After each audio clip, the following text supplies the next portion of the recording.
പ്രിയ ജമാഅത്ത് ഗ്രൂപ്പിലെ സുഹൃത്തുക്കളെ, നമ്മുടെ ബഹുമാനപ്പെട്ട ഉമ്മൻചാണ്ടി ഉദ്ഘാടനം ചെയ്ത മെട്രോയുടെ സ്റ്റേഷനാണിത്. ഇപ്പൊ നിങ്ങൾ കാണുന്ന സ്റ്റേഷനാണ്. ഇതുവഴിയാണ് MG റോഡിലുള്ള സ്റ്റേഷനാണ്. ഇതുവഴിയാണ് നമ്മൾ കയറി ഇറങ്ങിയൊക്കെ ചെയ്യുന്നത്. പിന്നെ അത് നമ്മുടെ ഷീമാട്ടിയുടെ അപ്പുറത്തുള്ളത് നിങ്ങൾക്ക് വ്യക്തമായിട്ട് കാണാം. വളരെ വ്യക്തമായിട്ട് ഇപ്പോൾ കാണുന്നുണ്ട്. ഇതാണ് സ്റ്റേഷൻ. നമ്മൾ ഇതുവഴി വേണം ഈ മെട്രോയിലോട്ട് കയറാൻ. അത് കഴിഞ്ഞിട്ട് നമ്മൾ വേറൊരു സംഭവമുണ്ട്. അത് പുതിയ ടെക്നോളജിയാണ് യൂസ് ചെയ്തേക്കുന്നത്. അത് നമ്മുടെ ബഹുമാനപ്പെട്ട ഷഫീർ ആയിരിക്കും അതിനെപ്പറ്റി എക്സ്പ്ലെയിൻ ചെയ്യുന്നത്. അസ്സലാമലൈക്കും. നമ്മൾ ഈ കാണുന്നതാണ് മെട്രോ പാലം. ഈ ട്രെയിൻ ഇങ്ങനെ വന്നിട്ട് താണ്ട ഇവിടെ വന്ന് സ്റ്റോപ്പ് ചെയ്യും. എന്നിട്ട് ഇവിടുന്ന് താഴെ റോഡിലോട്ട് ഇറങ്ങും. ഇറങ്ങിയിട്ട് ഇദ്ദേഹം പുതിയൊരു ടെക്നോളജിയാണ് ഇതിനകത്ത് യൂസ് ചെയ്തിരിക്കുന്നത്. ഇവിടുന്ന് റോഡിലോട്ട് ഇറങ്ങിയിട്ട് വീണ്ടും മെപ്പോട്ടം കയറിയിട്ട് ഇതാണ് ജംഗ്ഷൻ, MG റോഡ് ജംഗ്ഷൻ.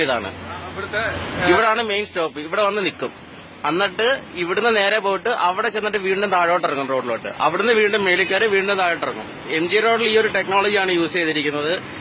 പിന്നെ റഡാർ ഇല്ലാതെ നമ്മുടെ കണ്ണൂര് വിമാനത്താവളത്തിൽ ഫ്ലൈറ്റ് ഇറക്കിയതുപോലെ അതേപോലെ ലോകം ശ്രദ്ധിക്കപ്പെടുന്ന ഒരു പുതിയ ടെക്നോളജിയാണ് ഉമ്മൻചാണ്ടി ഇവിടെ യൂസ് ചെയ്തിരിക്കുന്നത്. അസ്സലാമു അലൈക്കും.